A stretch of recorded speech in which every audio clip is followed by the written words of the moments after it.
Imagine a world where entire countries are chained to invisible masters, their economies throttled, their futures mortgaged. Picture Greece in 2010, streets ablaze with protests, families shattered by austerity. Or Argentina, defaulting again and again, trapped in a cycle of despair. But here's the paradox.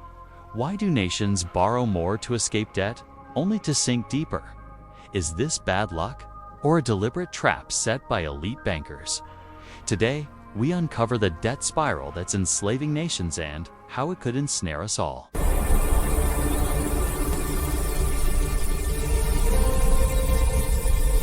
Let's rewind to the roots of this beast. Post-World War II, the world rebuilt on borrowed money. Institutions like the IMF and World Bank promised aid, but it came with strings. Take sub-Saharan Africa in the 1980s, loans poured in for development. Yet, by 2023, global debt hit $305 trillion. That's over 3 times the world's GDP. Think of it like this. You're a homeowner borrowing to fix your roof, but the lender demands you sell your furniture first. Relatable. Now scale that to nations. Poor countries borrow from rich ones, or private banks, at sky-high interest.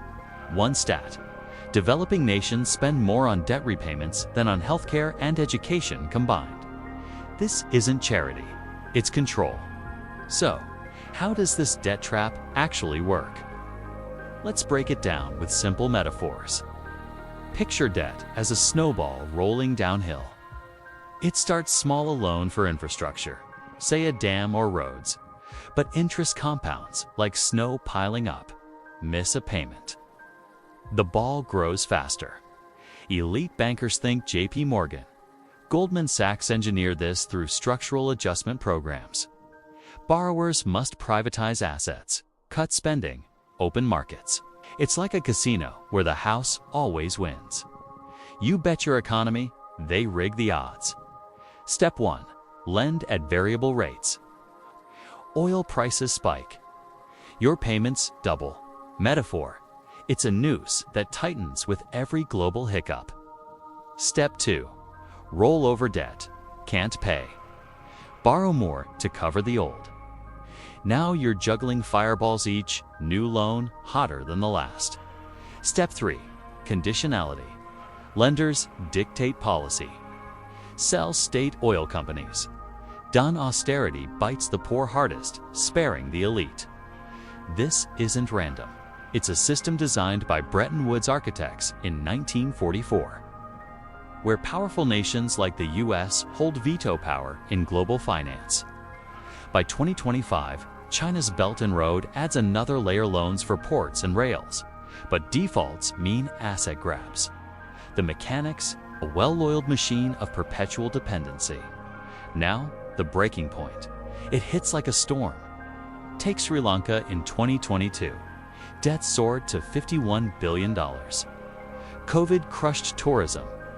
Fertilizer bans tanked agriculture. Interest payments ate 95% of revenue. The revelation. Protests stormed the presidential palace. President fled. But the real collapse: IMF bailout demanded fuel price hikes, tax increases. Citizens starved while elites escaped. Or Greece, 2009. Eurozone entry hid deficits. Banks like Deutsche loaded them with loans. Then, the 2008 crash exposed the rot. Bailouts. €326 billion, but 95% went back to banks, not people. The turning point. 2015 referendum rejected austerity, ignored by leaders. Revelation struck. Democracy bows to debt holders.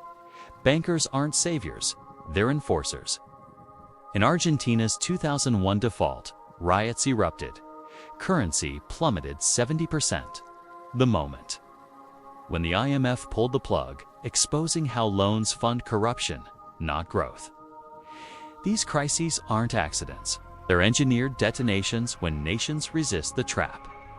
The fallout ripples far. Economies shrink. Greece's GDP dropped 25%. Inequality explodes. The rich flee with assets, poor bear cuts. Migration surges, fueling global tensions. Modern relevance. Look at 2025's US debt tops $35 trillion, echoing these traps. China's loans in Africa lead to port takeovers, shifting power. Inflation from debt printing erodes savings worldwide. Corporations thrive on cheap credit, widening gaps. The unseen cost: lost sovereignty. Nations can't fund green energy or health without lender approval. It's a modern colonialism, dressed in suits and spreadsheets. In the end, this debt trap reveals an unsettling truth. Money isn't neutral. It's a weapon wielded by the few to control the many. Nations escape only through radical reform like debt forgiveness or local currencies, but resistance is fierce. Reflect on this. If bankers can enslave countries, what's stopping them from tightening the noose on you? What if your country is next in the debt trap? Drop your thoughts below. Has debt enslaved your life?